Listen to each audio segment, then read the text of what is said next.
సభా సరస్వతికి సుమాంజలు.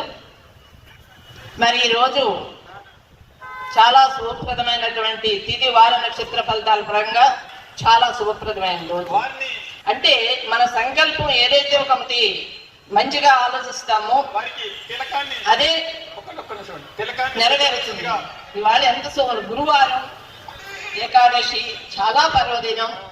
తదుపరి మరి ఆదిలక్ష్మి గారు కదా, ఆది పరాశక్తి ఎక్కడున్నారో తెలియదు. ఆమె ఒకటే చెప్పారు, విగ్రహం చాలా బాగుంటారు తల్లి, చాలా చోట్ల చూస్తాను, మీరు బాగా చేస్తారని అడిగారు. లేదమ్మా, నేను చాలా మీరు అనుకున్న దానికన్నా 1000 రెట్లు బాగా చేస్తానని అందరికి ఆవిడకో నేను మాట ఇచ్చాను. అలాగే ఆ విగ్రహాన్ని తయారు చేసినప్పుడు మరి మా ప్రీతమ నాయకులు మన బుల్సెట్ శ్రీనివాస్ గారు ఆ విగ్రహాన్ని కూడా నేను వాట్సాప్ లో పంపిస్తే చాలా బాగుందని అన్నారు. అలాగే మరి ఈ రోజున కేంద్ర మంత్రి వర్యులు మన భూపతిరాజు వర్మ గారికి, శ్రీనివాస వర్మ గారికి, అలాగే శ్యామ్జీ గారికి, ప్రతి ఒక్కరికి పేరు పేరున హృదయపూర్వక నమస్కారాలు. ఇప్పటికి నేను 8000 విగ్రహాలు చేశాను, నేను ఏమి సంపాదించలేదండి. ఓన్లీ ఈ ప్రపంచంలో ఎవరైనా ఉన్నారంటే ఒకే ఒక్క శిల్పి దేవికారాణి ఉడయార్. కానీ పబ్లిసిటీకి నేను ఎగబడను. ఇవాళ ఎందుకో చాలా విగ్రహాలు తాడేపల్లిలో చేసినవి ఉన్నాయి, చాలా చోట్ల ఉన్నాయి. అన్నప్పటికీ కూడా నేను మా బొల్సెట్ శ్రీనివాస్ గారు చేయించిన విగ్రహం కాబట్టి తప్పనిసరిగా నేను అటెండ్ అవ్వాలి. బాబు కూడా చెప్పారు, బాబు కూడా ఒక మంచి శిల్పి. ఇద్దరం కలిసి నేను ఓన్లీ మెటీరియల్ ఖర్చులు తీసుకుంటాను అంతే తప్ప ఇది వ్యాపారంగా చేయననేది మీ అందరికీ తెలియజేస్తున్నాను. మా ఎమ్మెల్యే గారికి కూడా సవినయంగా తెలియజేసుకుంటున్నాను. అందరికీ మరొక్కసారి మనచావాచ హృదయపూర్వక నమస్కారాలు. మా వర్మ గారికి, మా ఎమ్మెల్యే గారికి, శ్యామ్జీ గారికి, మా ఆదిలక్ష్మి గారికి, అలాగే ఇక్కడ శివాజీ మహారాజ్ చాలా మంది ఉన్న వారందరికీ కూడా, మీడియా మిత్రులందరికీ కూడా మనచావాచ హృదయపూర్వక నమస్కారం తెలియజేస్తుంది. జై హింద్, జై భారత్ మాతకి జై.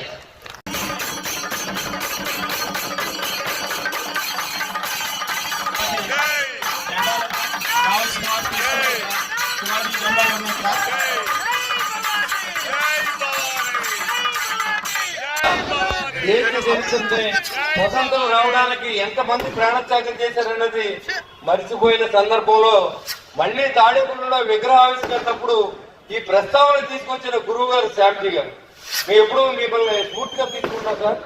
ఎందుకంటే ఈ విగ్రహం ఆవిష్కరించడం కోసం కాదు, ఒక మహా వ్యక్తిత్వాన్ని, ఒక యుగ పురుషుడిని, ఒక స్ఫూర్తి ప్రదాతని స్మరించుకోవడానికి ఇక్కడ మనంతా కూడా కలిసామని చెప్పి కూడా మీకు తెలియజేస్తా ఉన్నా. శివాజీ మహారాజ్ పేరు వినగానే మనకు గుర్తుకు వచ్చేది ఖడ్గమే కాదు, ధైర్యం, ఆత్మధైర్యం, ఆత్మగౌరవం, దేశభక్తి, పరిపాలన దక్షత, ప్రజల పట్ల ప్రేమ, ఇన్ని క్వాలిటీస్ ఉన్నటువంటి వ్యక్తి ఛత్రపతి శివాజీ గారు. శివాజీ గారు ఒక మహారాజుగా జన్మించలేదు, ఒక సామాన్యుడిగా జన్మించి ఒక రాజ్యాన్ని జయించి ఆయన ఆ హిందూ ధర్మాన్ని నిలబెట్టిన వ్యక్తి ఆ రోజుల్లో ఛత్రపతి శివాజీ గారు. కేవలం 16 సంవత్సరాల వయసులో కోట స్వాధీనం చేసుకుని తన నాయకత్వాన్ని చాటుకున్నారు. యువతులకు ఆయన జీవితం చెబుతున్న సందేశం ఒకటే, వయసు కాదు కావాల్సిన సంకల్పం అనేది ఆయన చెప్పే అక్షర సత్యం. శివాజీ మహారాజ్ యుద్ధ రంగంలో ఎంత గొప్ప వీరుడో, పరిపాలనలోనూ ప్రజలను రక్షించడంలోనూ అంత గొప్ప పాలకుడుగా అందరూ చెప్తారు. ఆస్తులను కానీ ప్రాణాలు కానీ కాపాడేందుకు కఠినమైన నిబంధనలు కూడా పెద్దల్ని కోరుతూ ఉన్నాము.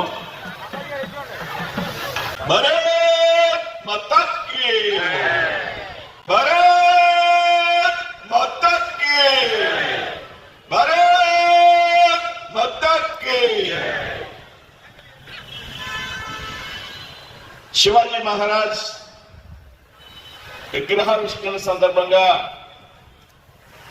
జరిగినటువంటి సభకు అధ్యక్షుడిగా ఉన్నటువంటి మిత్రులు, స్థానిక శాసనసభ్యులు, ప్రభుత్వ వీరు శ్రీ బొలిశెట్టి శ్రీనివాస్ గారికి ఈ విగ్రహావిష్కరణ నిమిత్తం హైదరాబాద్ నుంచి ఇచ్చేటటువంటి రాష్ట్రీయ స్వయం సేవక్ సంఘ్ పెద్దలు శ్రీ ఆలే శ్యామ్ కుమార్ జీ గారికి, వేదిక ముందు ఆశీనులైనటువంటి